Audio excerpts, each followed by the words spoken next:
Hello, everyone, and welcome to another fantastic edition of everyone's favorite fan show, episode 487. I'm your host, the T-Man, Richard T-Man, and the man in the other box, he is officially our co-host, but also he believes that Jamarcus Russell wasn't necessarily a draft bust, just that playbooks and film study is really overrated at the NFL level. He is Malcolm McCoy. Father Malk, how you doing? I'm doing great, man. Honestly, Jamarcus Russell probably my top three quarterbacks of all time, but we'll talk about that. No, man, I'm doing great, brother. I'm doing great. Always glad to be here, man. I wanted something that was themed from the weekend, right? We had draft weekend, Yeah. and I was like, okay, what's something that I could call him out on and see if I can catch him off guard. And I was like, well, I live in the land of Ryan Leaf because he went to WSU, which I'm from Spokane, Right. right? It's you're either Team Cougs or Team Huskies, and so he's Mhm. been labeled as one of the biggest busts. But it's like Jamarcus Russell's right there, and I was like, I'll throw that one at him and see because he didn't ever study the playbook or literally anything. So But the funniest thing I've heard about Jamarcus Russell is they sent him home with blank tapes and he asked said he him which watched one. them all. Hilarious, man. But another thing, here's something fun. We need to figure out if I'm going to start a list, an Mhm. official list for the episode. But if people thought, maybe there's a sliver of hope that you held on to that we were going to cover National Arena League football. It has been Mhm. made official that we will not because Malcolm, breaking news, I found out today, I am blocked from the National Arena League Facebook page. And I don't even know what I did. Why am I not surprised though? I don't know. I don't know. People just have a knack for not liking you, Rich. It's a talent at this point. Dude, it is insane to me because I don't know what I could have done. I've seen Mhm. comments on there from people ripping them apart for this or that, and Yeah. I don't even know. I don't think I've commented on anything. I laugh reacted to a couple of things like so many other people did, but it's just so funny to me because this will go down as yet another thing that I got in trouble for without even trying. So I wanted That's actually. to tell you that to start the show. I think they were trying to beat you to the punch. Like they saw that we talk about every other thing on here. They wanted to block you before we even get to that point. So I mean, I can't say I blame them, but all, all the same, it's hilarious, man. At this point, they could use all the coverage they can get, but Yeah, yeah. I am. Good luck, everybody. I'm out with that. No wig today. Some of you probably tuned in thinking that I was going to wear a wig. It has not arrived yet. And so Malcolm, because he was victorious yet again. Oh my God, some of those games, man. They should I should get a mulligan for some of the games, which we'll talk about. But he has Yeah. elected to postpone the wig punishment to next week as his punishment for this most recent pick'em. And then tonight, at the end of the episode, I will take a pie to the face. Very classic. I applaud him for thinking on his feet quickly. It's a classic punishment, so we'll have that at the end of the episode. But man, it was a weekend for me. I had a good, a bad, and a funny. Malcolm, how about you? What was your weekend like? What's your good, bad, and funny if you've got them? So I got a good and a funny. Not too much bad going on, I guess, which is a good thing. But That's true. pretty epic weekend to say the least, especially with the draft having happened this week. Let me just go ahead and pay homage to my team here. Have you ordered a No, McCaffrey jersey? not just yet, man. You know it's on the way. We got some of those good McCaffrey jeans over here in Washington, so I'm happy about that. But that's pretty much what my good is about, man. Washington has, how they do like the draft grading scales like for different teams and stuff. Hmm. They said Washington was one of the highest. I think we're top five draft grades in the entire NFL according to according to ESPN and Yahoo Sports. Just Wow. watching like the moves we made in the off season and during the draft and stuff, it's hard not to be excited, man. I mean, I'm excited every year and sadly let down, but This one feels a little different, man. I mean, we got the right mix of veterans and new talent and key positions, and I think we're gonna make a difference this time for sure. So at least come out of the NFC East on top, man. We'll see what happens. Um, I'll take for the things Malk says to himself every draft for 1,000, Alex. every time, literally. And I'm just sitting there. You seen that meme where like Arthur just has his fist clenched? That's me by like week 5, man. I'm sick of it, bro. I'm sick of it. It's the hardest thing in the world right now is to be a Washington fan, but we'll see, man. We'll see how it goes. For the funny, as a lot of people know, the NBA finals are underway. A lot of NBA fans tuned in. It's an exciting time for basketball for sure. I was just scrolling on social media and I happened to see a stat that said LeBron James has played 35% of players in NBA history. And I'm like, that's crazy Wow. to think about. All of the players that have come and gone through the NBA, he's played 35% of all of them. And then that got me thinking a little more like, who keeps track of these stats? You know what I'm saying? Like, like the oddest stats, like Tom Brady is 45-0 when he pulls into the back of the stadium and weird stuff like that. I'm just like, when and where do they start this stat line and like who makes them? It's just hilarious to me, bro. I love watching games and like just scrolling on social media and seeing these strange stat lines because it just makes me think like I wonder who gets paid to post and like keep track of these stats. It's baffling to me, bro. It really is crazy. We've talked about that before in some of my sports groups. Just like who keeps these stats? Like how do you keep track of these stats? I mean, Yeah. there's always something. There was one I think with Rogers that somebody went as far as to put one that Rogers was like undefeated at Lambeau when it's like below 30 and it's a full moon. And I'm like, what? How, man? Like, It's crazy. okay. All right. So for me, I do have all three. The good, Mhm. to piggyback off of your draft thing, was the draft. Mainly the city of Detroit. I mean, they showed out a new draft Yeah, attendance yeah. record over the course of 3 days. Previous record holder was Nashville, Tennessee, home of the Titans. And this just reiterates a hill that I am willing to die on, that the Super Bowl should not be in the same 5 cities every time. It's LA, Miami, Tampa Bay, New Orleans, and then Hmm. Arizona, right? And now you could Yeah. probably add Vegas to that. But I understand the weather, but at the same time, like it's rained at the Super Bowl, and that's considered one of the best Super Bowls all around in history. Oh Prince's yeah, halftime for sure. performance, Peyton's first ring, and so I know that the draft will be there next year, but by God, man, just give every city a chance because Green Bay, title town, deserves to Mhm. host a Super Bowl. Like, could you imagine what that city would do? That would be epic, man. That would be epic. Man, with all the history in Green Bay, man, I don't know. I think that would be like, it would be record numbers showing up for something like that. That'd be cool for sure.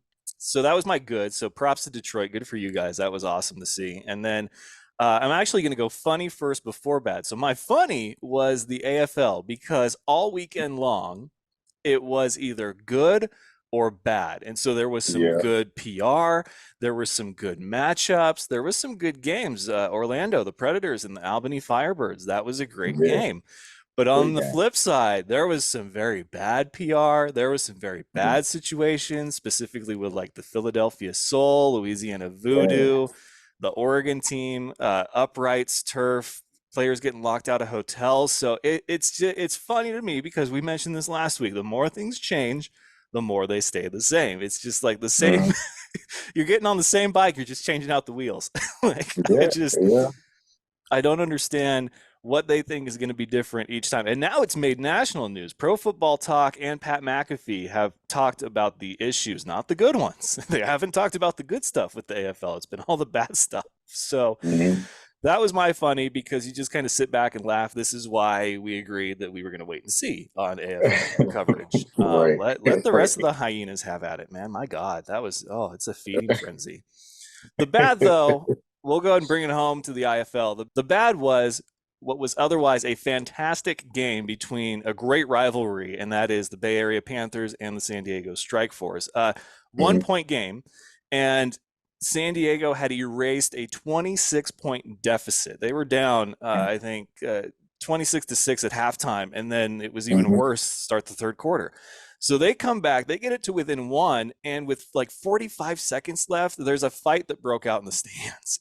And, tensions get high. There's a lot of families at these events, and apparently there were 5 players that took it upon themselves to go into the stands, which you're not supposed to do, and try to diffuse the situation, which I get. But I really wanted to get Malcolm's thoughts on this because he's been a player, and I know for me, I can speak as if, well, if I was in that situation, this would be me. But there's going to be fines, there's going to be suspensions and whatnot. But for me, it comes down to, okay, zero tolerance. The NFL had for the longest time zero tolerance on marijuana. And I thought that was the stupidest thing ever, right? It's just like everybody does it, just ignore it. Like it's not a enhancer by any means, but I don't make the rules. The rules are the rules. Like if I drive around with expired tabs on my car, I need to be prepared to get a ticket for that. It's a stupid rule, sure, but it's a rule or a law nonetheless. So when you have what I believe is a zero tolerance in the commissioner's statement, which we'll go ahead and put up here, the commissioner said that it was unfortunate, players had the best interest trying to diffuse it, but at the same time, there's zero circumstance where players should go into the stands. So I take that as to mean it's a zero tolerance for that behavior. So in that case, you should know as a player, if I do this, I'm going to have to face consequences. And there's people asking for leniency, and I get it. But at the same time, if I was a player and it was my family that was involved, okay, I'm going in the stands, plain and simple. Yeah. But I'm also going to go in with the wherewithal, knowing that there's going to be a penalty. I'm going to be punished to some degree. So people, they're vying both sides, like they're defending players, they're not condoning the actions, whatever. But at the end of the day, it comes down to what is in the rule book and what is their Right. tolerance. If it's a zero tolerance, then that's on you. If you go into the stands to try to sort this thing out, and you can just hope that it's not as bad as you think. But Malcolm, like I know that you saw it, you've seen all the videos. Like what's your takeaway from that? Man, like you said, Rich, it's unfortunate for sure. Like Todd Tryon said, should I say? And it's just one of those things, man, that beforehand that you shouldn't be doing it, but in the heat of the moment, that's the last thing on your mind, man. Especially if it's your family members involved and or someone one of your loved ones. It's hard to disassociate your personal life from the professional. And it's unfortunate because I know those guys. I would hope those guys had pure intentions in mind. But like you said, rules are rules, man. And although they may have had every intention to de-escalate or try to bring everything, quell the situation in whatever way, they will be reprimanded. And I wish I could speak on their behalf too, because I've been there before. I haven't, not necessarily that situation in particular, but I've been in situations where there's fights breaking out on the field or between players on the sideline or even coaches, funny enough. And as a player, you just want to play football, man. And things like that just kind of make it hard to do so. So you're trying to de-escalate or bring it back down, and you're looked at as the bad guy. So, I feel for those guys for sure. I feel like in this situation in particular, Todd Tryon is just trying to make his brand as marketable as possible.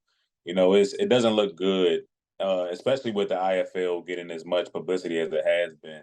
It doesn't look good for anyone to be jumping in the stands and things like that, because you know how they do on YouTube and Instagram and everything. They're gonna take that and try to twist it and make it as crazy and wild a story as they possibly can. So he's just trying to save face and save the league's face. So I totally understand his perspective. But yeah, like I said, it's unfortunate for those guys. Yeah, and we've reached the point where people's frustrations with leagues like the NFL is when there's any kind of inconsistency. A guy Hmm. does this, violates this policy, and he's suspended indefinitely, and then another guy does something similar, and he's only suspended for like a few games, or there's a fine, and it's like, okay, all we want is consistency. Like if this guy does Yeah, this, and he's dealt this punishment, and then another guy does this, it needs to be the same thing. You can't just like it. They look at it case by case to make sure that they have all the evidence, but when it comes down to dealing out the punishment, it's got to be the same across the board. So I don't envy Tryon's position right now with this whole thing yeah, at all, but I for do sure. want to let everybody know that yes, you can lobby for the players to have like a less severe punishment because nobody as far as the players got into an actual fight, but at the same time you can't be shocked if they get fined and suspended as if they did because it was the act of going into the stands, which therefore comes under that zero tolerance policy that the league may have. It's just one of those things that you have to know better. But me and Malcolm, we Yeah. both agree if it was us, our family, we're going into the stands, we're going to try to diffuse, and we're going to, fully accept whatever that punishment is as it comes down the line. We'll see how it goes. It'll be interesting what happens going forward. I'm gonna be glued to the social media page this whole week to see what's what. I always think back to any spoof with a sitcom or like South Park where the dads get into the fights in the stands at like the baseball games and whatnot. And it's just like uh, you think of that as like the worst, but then there was people's wigs coming off and people being escorted out, and it was just like, what is yeah, happening? it was So bad, man.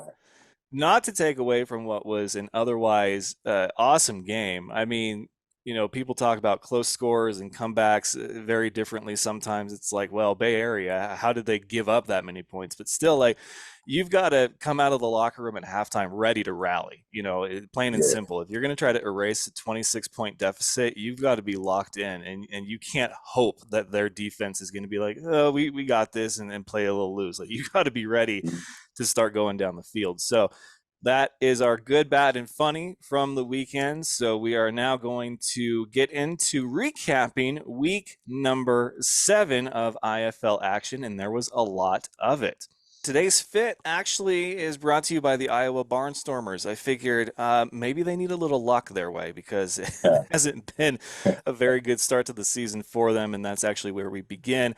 Our week 7 recap was Friday night. So over the weekend, there was 8 matchups. All 16 teams were in action. We started off with Iowa and Green Bay. Final score there, 40-33. Green Bay gets another win. So right now they're on a nice little winning streak themselves, and Iowa just can't seem to catch a break. But they did look a little better. Max Myler, man, he's still that dude. Kyle King, 18-39, 131. 2 touchdowns, an interception, and 2 sacks. So about what you would expect. And then Myler, 7-15, 86 yards, 3 touchdowns, and then 2 interceptions. So a very close game. I think closer than a lot of people expected. But I do think the bright side is that Kyle King is starting to become a little more consistent of a quarterback. I think there's hope for Iowa. Yeah, they could very well be a week away from their first win of the season. So we'll have to check what the week 8 slate has in store. Harry Ballard, though, props to Green Bay and Harry Ballard, another number 1 play on SportsCenter's top 10. So that's some good PR for the IFL. It was a great play. There's a couple of that I caught over the weekend that I submitted as candidates for top 10 plays. But no, good for them. That was an incredible catch. And then also on Friday, we had the San Antonio Gunslingers, and they had gotten their first win of the season the week prior, and they were going up against the undefeated Frisco Fighters, who have been playing a majority of their season at home. That final score, 54-52 in favor of the Gunslingers. So they get back-to-back wins, and Frisco gets its first loss of the season. Wow. In this one, Sam Castronova, 25-33, 222 yards, and 8 touchdowns. 8, no Man, picks. And he threw to 4 different receivers for those touchdowns. So, man, Malk, your guy, he's starting to get it done, dude. I like it. TJ Edwards, 200 overall total yards, both through the air, on the ground. So kind of a, pedestrian day for him. And then he had 2 passing touchdowns, 4 rushing touchdowns and an INT. So that was that game. Frisco, I think you just chalk it up to they just let one get away, really, because I looked at the breakdown for both of them, and it really could have gone either way. But Castronova, man, if they would have lost that, it would have been like, what more does that guy do? It's just crazy. 8 touchdowns, no Yeah. picks, 4 different receivers. That's insane. Saturday, we had several. Massachusetts Pirates against the Sioux Falls Storm in the Gridiron Classic in Fargo, North Dakota. Final score 43-38 Mass. So the Pirates back in the win column. They're 5-1. Sioux Falls Storm 0-5.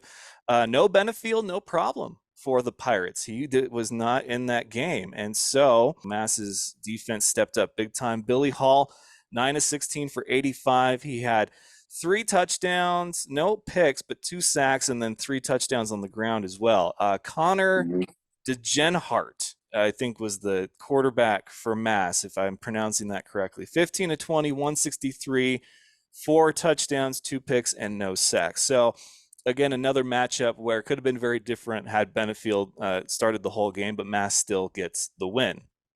Then we had Duke City. Oh, man, we don't even need to spend a whole lot of time on this. Duke City and Vegas.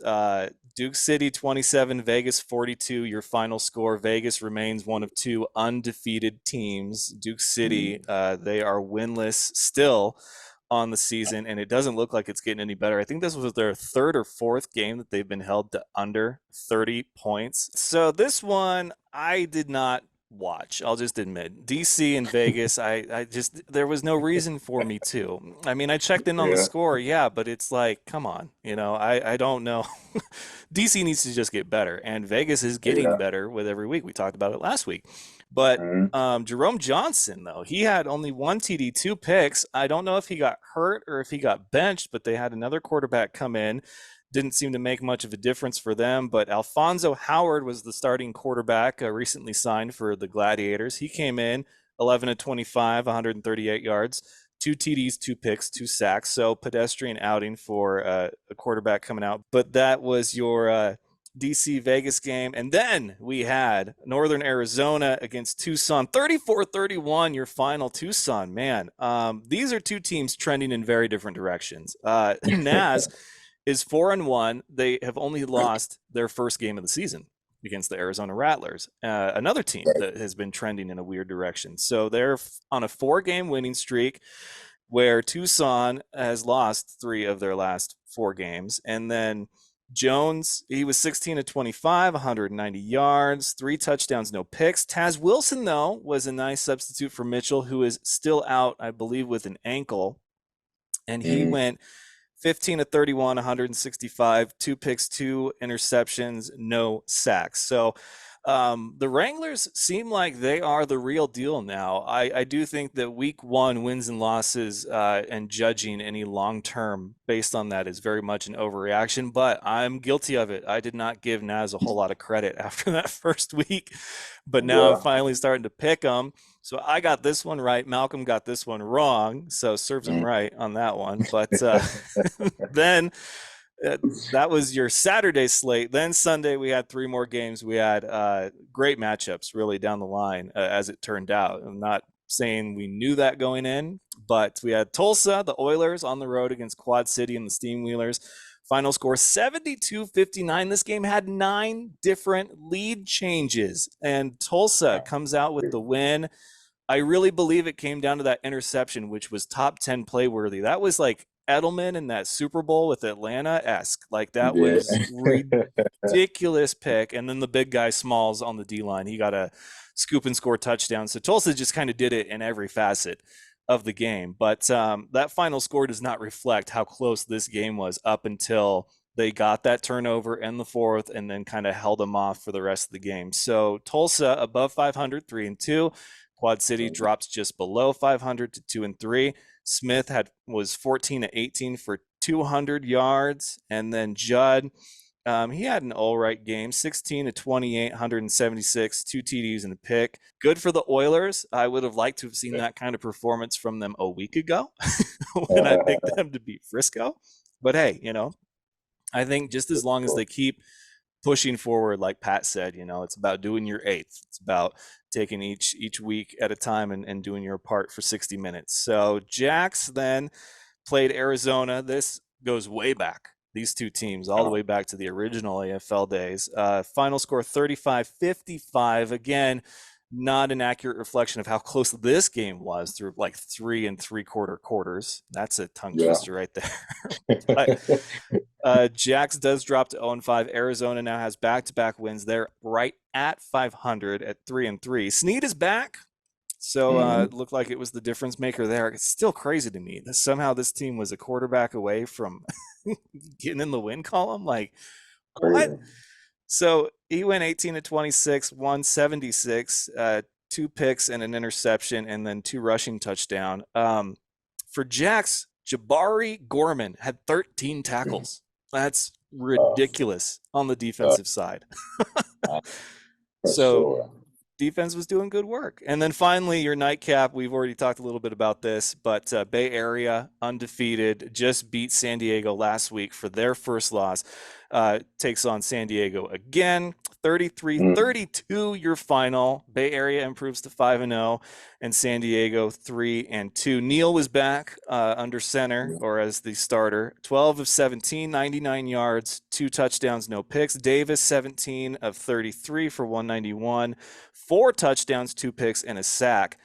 Craig is released, but not really. Like, he's sidelined because he's got a broken foot. I thought they cut him. I was like, dude, you had one bad game and you guys still won. So he's out with a broken foot. Speedy recovery, Craig the Man, leg. And then, of for sure. course, the interesting ending to that in the stands and everything. But that was your week 7. Malk, what stood out to you? Man, a lot of things, but as always, we gotta keep it pretty short. I would say starting off, man, that Frisco and San Antonio game, man. Like you said, like we mentioned before, it was just a battle of two great teams, man. And like I said, the same just not so long ago. It's just that's all. That's literally what indoor football is about. It's designed so that offenses could thrive, and that's exactly what they did. Great offensive performances on both sides. The defenses were stout too, don't get me wrong. It's just that, the offenses were clicking a lot more. I do have to shout out on Frisco's defense. I want to say it's Charles Williams and Roy C. Those guys are playing at a high level, man. They're the heart of the defense, really, and it's not too much of a defense at all without those guys. So it was really cool to watch them do their thing. Um, of course, Naz and Tucson. Uh, like I've said it once before, and I'll say it again, man. Tucson is just a different team without Malik Mitchell, and that's actually why I picked them to win last week because I thought he would be back. But and no disrespect to Taz Wilson, I think I see what Billy Back was going for in signing Taz because he's known to be a pretty mobile quarterback. Yeah. Not too bad passing either, but it kind of fits the archetype of the quarterback, and that's already holding that starting spot in their offense. The thing is, he just got going a bit late. It started off really slow, but towards the end of the game, he started to catch fire a little bit.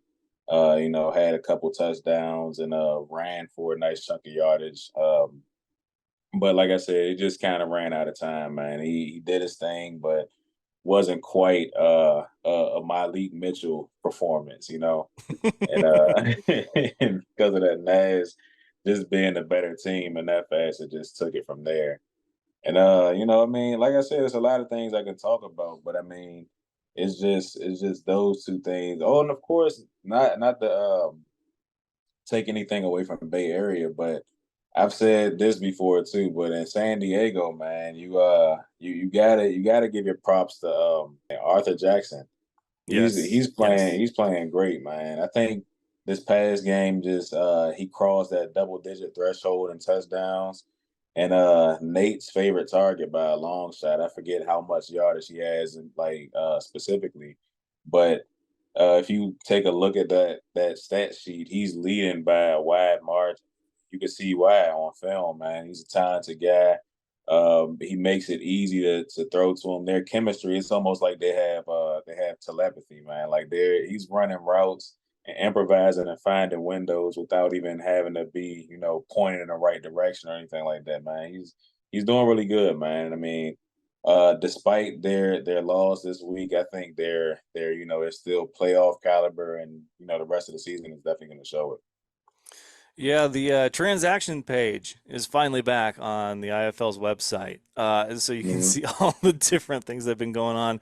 And I've kind of missed that, but what I really miss is on broadcasts, I want the guy that they send down to the sideline that's just like, yeah, and this person is active today and this person is not. It's like half the time the commentary team doesn't even know why a guy is or isn't playing. And Right. and so I really miss being in the know. But at the same time, when you and I do our picks, I love that we do it almost a full week before the action starts so that then they're locked in and whatever happens beyond that point happens. So you you pick it because you thought Mitchell was going to be back under center and then he wasn't. I was like, "Oh, I think I got one." but there are aspects of I guess the NFL style that I wish we had with the IFL, and that is explanations. And I know some coaches try to be sneaky with like, oh, we're not telling anybody Mhm. who's starting for this or this. It's like, come on, just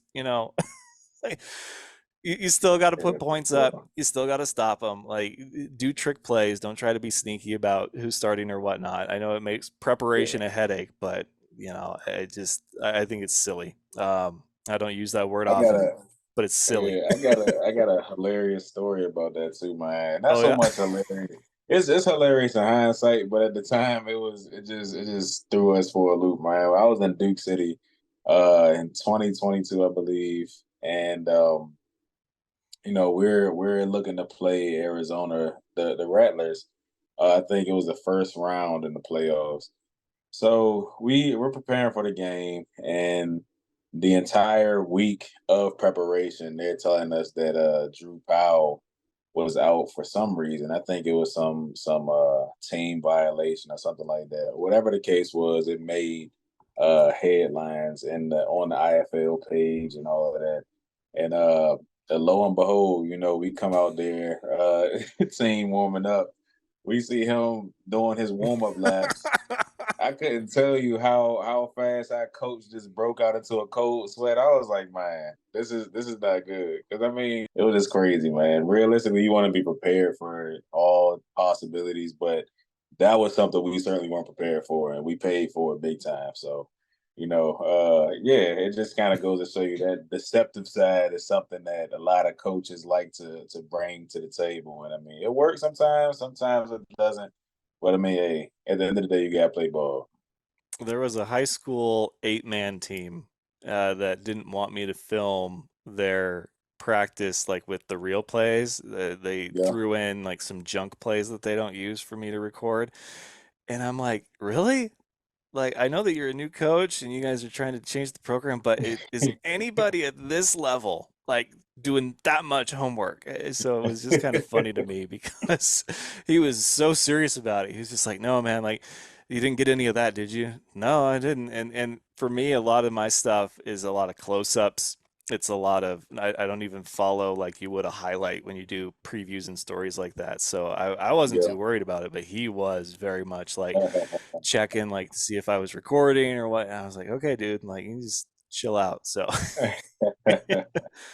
but back to what we were talking about initially, my big takeaways from this last week is that we are starting to see teams, if they are really prepared for a game Mhm. or for a team or not, some slip ups. I don't think Frisco, I'm not going to say they overlooked San Antonio, but they did not look like they were prepared for that offense. Yeah, yeah, And for then for sure. TJ Edwards to be held in check like he was, that was a very pedestrian game for him. So you're going Definitely. to start to see a lot of these teams that have been maybe towards the bottom of the pack kind of making a push now. A couple of my teams to watch are Vegas. They're undefeated and they're going to have their biggest test of the season this weekend.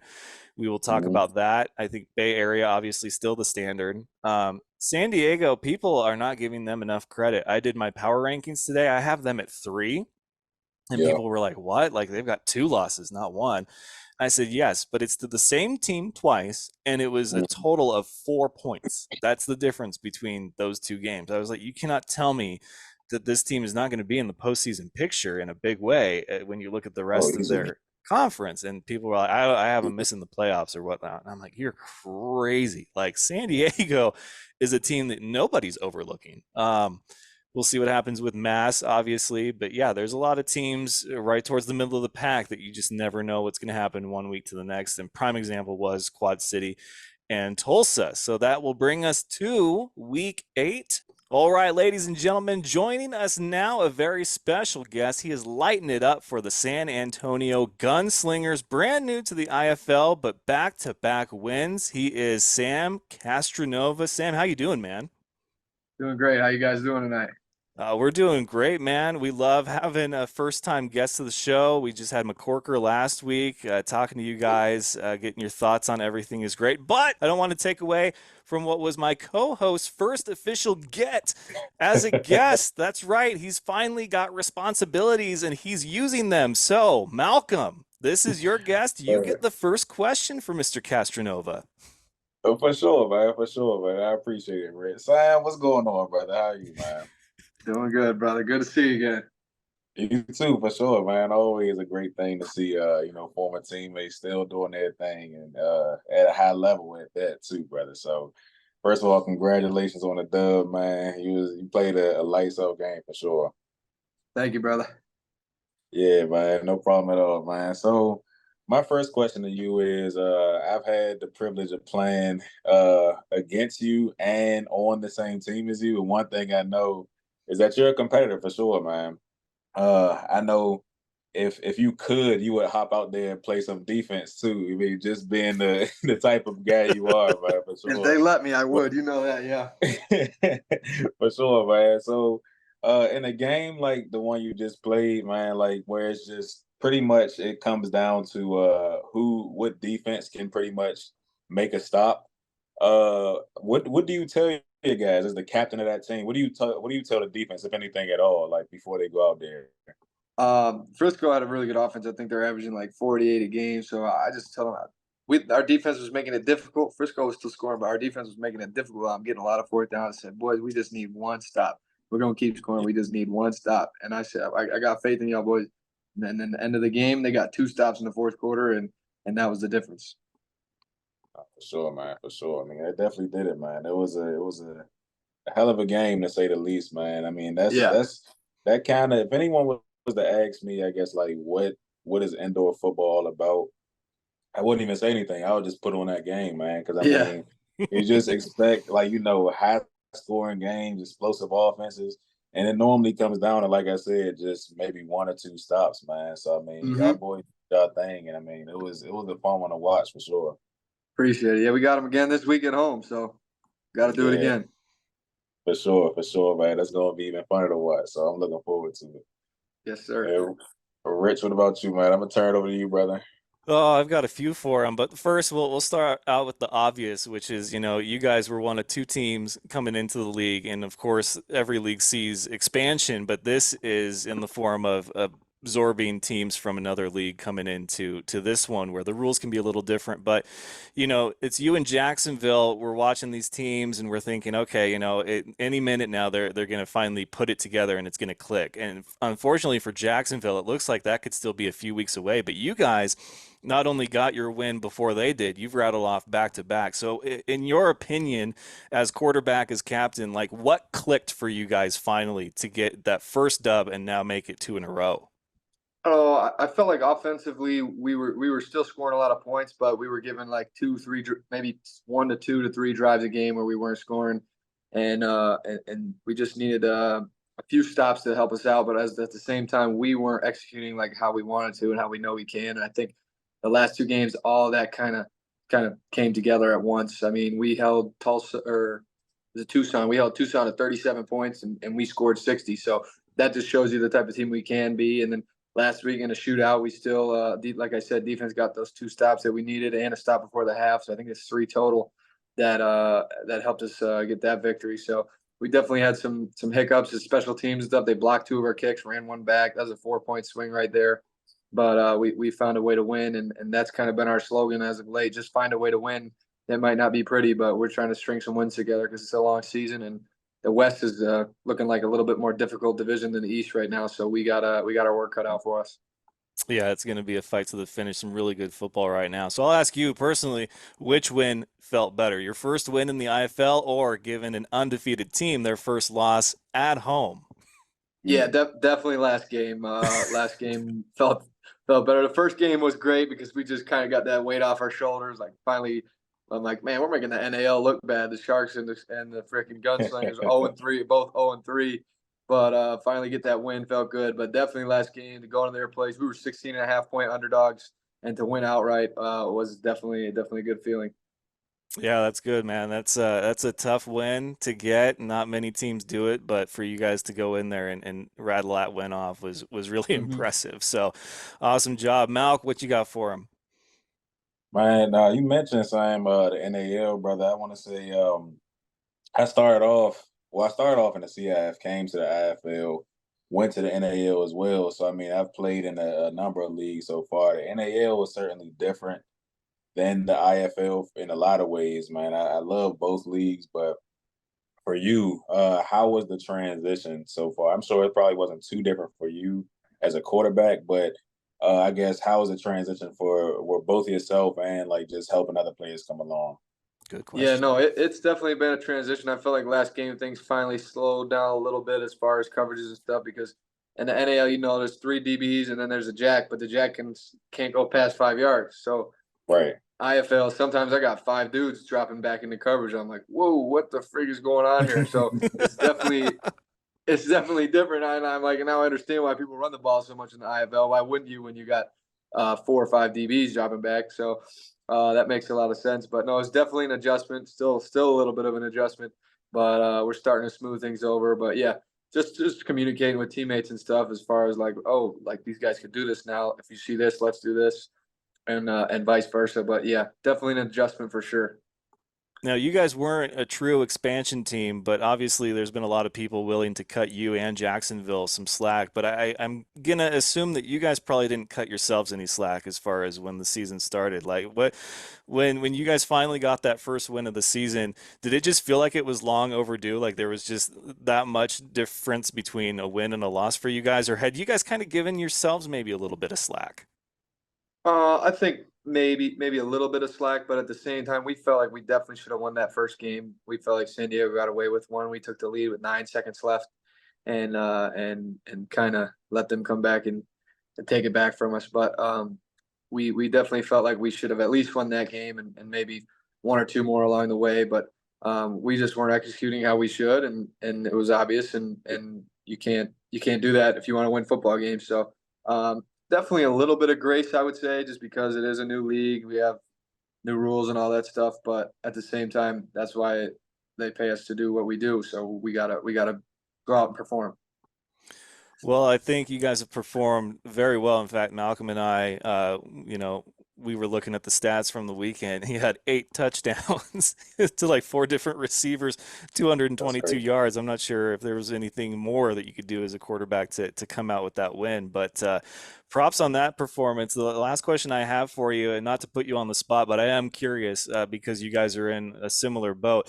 If you had to look over at Jacksonville and just kind of be like, okay, maybe that's what it is. Like you guys are in the win column, they're not yet. They're still looking for their first win. Is there something that you could pinpoint now that you guys have finally gotten your first win off your back that you think is maybe holding them up? Like if you had to pinpoint one thing about what they're doing or not doing? Yeah, I mean, I think it's kind of obvious that they're struggling offensively. They haven't scored 40 points yet, and a lot of these final scores are 40, 50, 60 points. So it's going to be hard to win games if you're not scoring points. So they're working on it, and they've had four different starting quarterbacks, I think, in Mhm. 5 or 6 games. So maybe three, but still they had some injuries to the starter, and Eddie went in and played pretty good, but they moved on from him, and then they got this new guy. He played all right the first game, but it's gonna be tough when you have three or four different quarterbacks playing in 5 games to get around the roll offensively. They got Terry's banged up at receiver. I think he's out last week or 2 weeks ago. So it's you got to score points to win football games, and I think as soon as they can kind of get their rhythm back, I think they'll have a good chance. I wouldn't be surprised if they maybe got their first one this weekend. I'll be honest. Well, that's a bold prediction. I was really thinking they might do it against Arizona. That game very much could have gone either way. Yeah, So it was back and forth for a while, and then they just kind of pulled away. But yeah, I don't think if Dalton didn't play, I think they would have very very good chance of winning that game. yeah, Probably. that's a very good point. Good observation by Sam Castronova. So Malcolm, I'll toss it back to you one more time before we cut our guest loose for his valuable time. Yeah, for sure, man. So I don't think I have any other questions for you, brother. I just want to wish you, much more success going forward. Obviously, I know you and a lot more guys as I'm going down the roster. I see a lot of familiar names and faces and stuff, and I mean, I can't help but root for y'all when I see a lot of my guys on that side, man. So I mean, I'm happy y'all pulled it out this past week, and I'm definitely looking for a lot more success going forward. Tell Coach Manas I said what's going on too. Will do, brother. I appreciate it, and thanks for having me on, guys. Yeah, man, you For guys sure, have been man. a lot of fun to watch. Malcolm every week, he's just like, you see what Sam did last week? Like it's been My crazy. guy, So my it guy. was only a matter of time before we got you on here. So I said, Malcolm, you get to pick this week. See if we can get Sam on here and we can talk shop with him. But hey, I love what the Gunslingers are doing. Happy you guys got not only your first win, but now back-to-back wins. Finally, it looks like a team that is not going to be a bye week for everybody. So hey. Absolutely. Hey, he needs some of that swag to wear on the show because I'll see what I can Oh, do. I'll yeah. see what I can Oh, do. all right. get me He right, is man, for sure. he is the quarterback for the San Antonio Gunslingers, coming off an 8 touchdown performance and a huge road win against the previously undefeated Frisco Fighters. Sam Castronova, ladies and gentlemen, thank you so much for your time, man, and safe travels. Good luck for the rest of the season. Thank you, guys. Have a good one. On that note, we have our pick'em. There are 6 games this weekend, so that means that 4 teams are on a bye. And as we look at the first game, it's a Friday one. It is the Jacksonville Sharks, speak of the devil, taking on the Tulsa Oilers in Tulsa. I know I like to trust our guests on here and believe what they say, but I mean, he thinks that Jax is going to get their first win this week against Tulsa. I think Tulsa's got other ideas. I'm going to go back to picking Tulsa because uh, Pat messaged me and he was like, "Hey, I heard you picked against us." And I was like, "Dude, the one time all season I picked against you, and I'm not even mad about it. I'm not. I'm glad they got the win. So 3-2 Tulsa Oilers taking on a winless Jacksonville Sharks. I really truly believe the only way that Tulsa loses this is if they overlook Jackson. We know Jones. He's not a guy that yeah, overlooks teams, man. So what are your thoughts on it? I agree. I do. I don't see Jones overlooking them mainly because I know Jones is such a prideful guy. He would hate to take a L versus a team that's winless at the moment. So, yeah, and like you said, I know Sam. He knows good football when he sees it, but I simply don't think Jax is to that point yet. I think I said last week that I think they should just chalk this season up to the trial run, more or less. I'll kind of I guess tone that down a bit. I think they'll get it right at some point this season, but this week will not be it because Tulsa is just they're too much of a complete team and they're playing at such a high level that right now that I don't think it's going to matter. Yeah, that's a good point on that one. So we both like Tulsa. I guess if you listen to Sam Castronova and his expertise in football, then you may have some interest in this game as far as if the Sharks do, in fact, get their first win. Maybe it's not a big as shock to you as it is, as it would be to everybody else. So that's your first Friday game. The next one is a familiar matchup. The Green Bay Blizzard, only one loss on the season. It was all the way a month ago, and we're coming up on a brand new month next week, and they are going into Sioux Falls to take on the Storm, who are still winless. It's crazy to think, but I really believe that this is another big test to see just how for real Green Bay is. I don't know why I'm not giving them more credit, but I think it's because Sioux Falls gives me that wounded animal mentality right now. Like I just feel like you're going into their house, they're winless, they've been so close. Oh, it's tough. It feels like a trap game for a team like Green Bay, but I'll defer to you. What are your thoughts? You get the first pick in this. Man, yeah, you hit it right on the head with that. Sioux Falls is still winless, and it's an opponent that doesn't have anything to lose is definitely dangerous. So I mean, I could see them, pretty much putting up a big fight against Green Bay, but Max Mileage is hot right now, man. That defense is looking good too. So I just don't see them losing this one. I think it will be closer than a lot of people expect, but I don't think Sioux Falls is going to pull out a victory. I'm taking Green Bay. Yeah, and I did see Lorenzo Brown was suited up on the Mm. sidelines. He had the headset on, but it was still Billy Hall that got the start. So I don't know if that changes this week at home for ticket sales, if nothing else, to try to bring people in to see Lorenzo. But I wasn't overly shocked and awed by what he did in Arizona. I mean, yeah, he can still play, but I just don't know if you see that name as far as active on a game preview if you go, oh man, like we got to play against them, if that's the effect that Lorenzo Brown has anymore. So I'm going to go Green Bay, but just keep in Yeah, mind that Malcolm and I have emphasized that this is a game that could very much, despite their records, go either way because of where Sioux Falls is and looking for that first win, man. So we yeah. both like Green Bay on the road. And that will bring us to our first Saturday matchup. And this is one that, well, it did not disappoint last week. And now we get it again this week. It is Mm. the Frisco Fighters, previously undefeated, but they now have one loss courtesy of their opponent this week, the San Antonio Gunslingers, who have rattled off back to back.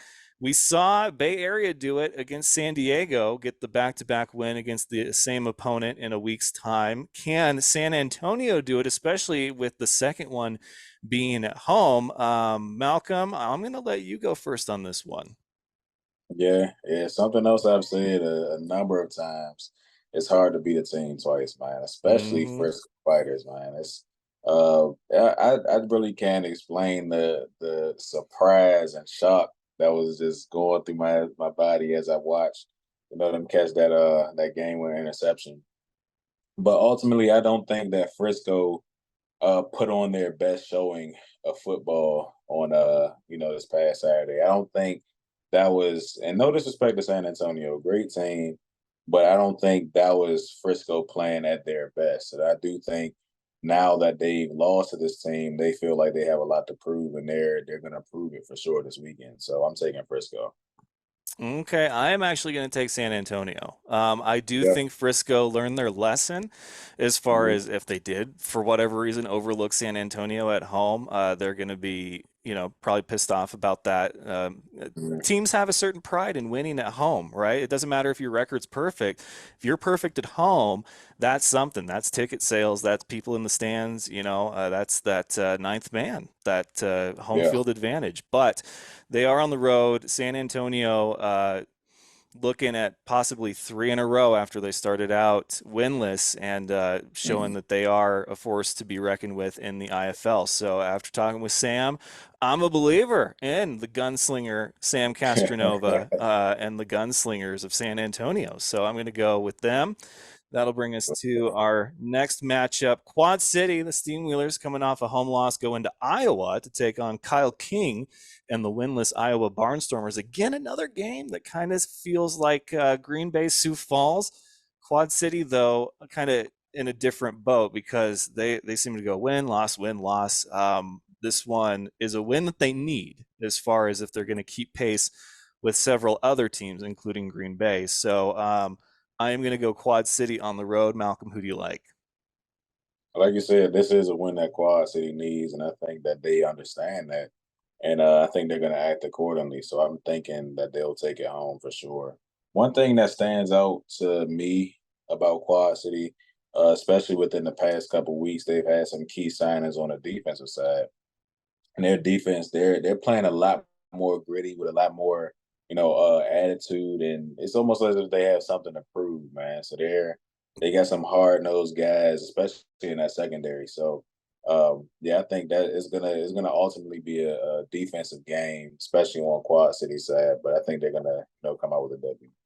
Okay, we both like the Steam Wheelers there, and that brings us to a Saturday matchup featuring two undefeated squads. Somebody's got to win, pending a tie, which cross your fingers that doesn't happen, but somebody's got to walk out the last undefeated team of the 2024 IFL season, and that is the Vegas Nighthawks going into Bay Area to take on the reigning defending champion Panthers. Malcolm, I'll go ahead and let you go first on this one. Who you taking? Who's the Yeah. real deal undefeated team of the season right now? Ah, man. Every time a battle of the undefeated, it's always a great game, but it's so hard to choose, man. I mean, it's obvious. I mean, they both got two stellar quarterbacks, two explosive offenses, and the defenses are playing lights out too. So I mean, it's hard to say. I don't know if Jerome Johnson is gonna get the start this week. Like you said, I'm not entirely sure if he was injured. Let's hope not. Or if he I highly doubt that he was benched. I mean, he's just been playing Right. great. But we'll see, man. I'm banking on him getting a start, but either way, I'm gonna go with Bay Area for sure. I think they're gonna get that W, man. All right. Well, I'm actually going to pick the Nighthawks for a couple of reasons in this one. One, Yeah. if Craig is not playing for Bay Area right now, I have no obligation to pick Bay Area, other than maybe Dixie, right? So we can get that out of the way. I have no obligation to pick a team that my friend happens to be on because he's not on it right now. But also, I don't know what players are going to be disciplined from that whole ending with them in San Diego. Mhm. Five players total. I don't know how many of that's from Bay Area. I don't know how many of that was from San Diego, but I do know that that's enough to have a significant impact on a 25-man roster if they are in fact suspended for however many games. So Yeah. I'm not saying that that's going to be enough to make a huge difference, but mentally, where are they?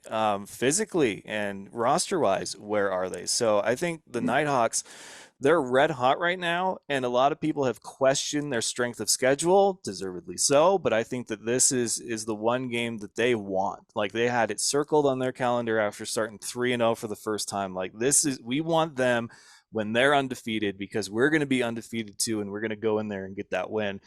And I am going to take the Nighthawks. I'm going to take a flyer on these guys and say that they go in there feeling all that momentum and just Yeah. take it to the champs. So it's going to be a great game, regardless. Like I can't For wait sure. for Oh this game yeah. to be personally. So Yeah, nah, that's for sure. It's definitely gonna be a good one. So I mean, I like it. I like the reasoning. I hadn't even thought about the that the players being penalized. It slipped my mind, but the pick is in, so I'll ride with it.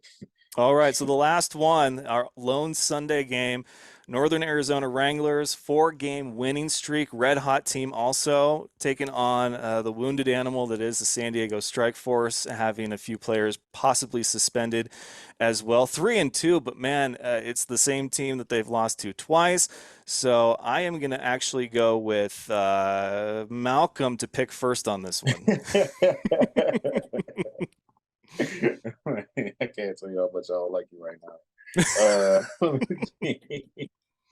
Yeah, keeping in mind what you just said about Bay Area, we don't know how many players they may or may not have due to whatever penalty is enforced because of what transpired this past weekend. So I mean that's the doozy in this one, man. I don't know. What we do know is that Naz has, a great offense, and they've been playing pretty good on defense as well. And as far as we know, they have their full roster. So I'm taking Naz in this one, Rich. I think I got to go with the sure hand on this one. I don't want to. I would love to see San Diego pull it out, but I don't know. It's just too many uncertainties on that side. Part of me wants to go with Naz, but if I'm going to defend putting San Diego at 3 in my power rankings, I feel like I'm obligated to pick the Strike Force in this. So I will Okay. pick the San Diego Strike Force, which means that we're different on 3 picks once again. And so Yeah. now has come the time, the portion of our program for the Pick the Punishment. Malcolm sent a wig. It has not arrived yet, so I couldn't wear it today. So he said, okay, since I beat you again, we're going to do a classic. We're going to do a pie to the face. So I got to get, oh, Yes. Hey, Dad, what's going on? he sees you just fine. Oh, yeah. The all important part of the show. Oh, pie to the face. So this is a non-dairy whipped cream. Just so Okay, okay. All right there. So you want to count me down? I got you, Dad. Are you ready? Okay. 3, 2, 1, go. Oh. Yes, man. Oh, it's so cold. Oh. But it tastes good. We love it. We love it. We love it. We love it. You want to bring Leia in? No, I'm good. I am good. Oh man, yes, man. Thank you, Dad, just so much. We appreciate you as always. Oh boy. Hey, man. I could have asked for a better punishment, Rich. I mean, don't you just feel great? You know what I'm saying? I told him to stop making bets, so It's part of the show. I follow through with whatever you say because he's the one that makes the bet. Hey. Love you. Mm-hmm. Yeah, love you, Rich. Okay, so that was my messy but oddly tasty pie to the face punishment for this week. Sorry, Barnstormers. I didn't mean for your shirt to be the collateral damage in this. But there it is. All right, so Malcolm gets a short, sweet, and instant gratification punishment while he awaits the wig to arrive. I still got to look forward to that. For sure. Oh, wow. All right, so that's the show. I get to go shower now. Oh, my goodness. Hey, what a great sport, man. There you go. My Robin, ladies and gentlemen. Wow. And there it is. All right, folks. Well, this has been another exciting and now messy edition of the F.A.N. Show, episode 487. Again, you can see us, so hopefully you're not listening. You're actually watching all this goodness unfold before your eyes on YouTube, but you can hear just the audio on Apple, Spotify, iHeartRadio, Spreaker, and every Wednesday, 7 p.m. on Express Radio at Live365.com. So, for the man, the myth, and legend, Father Malcolm McCoy, I'm the T-Man, Richard Tiemann. This has been the F.A.N. Show. We will see you next time.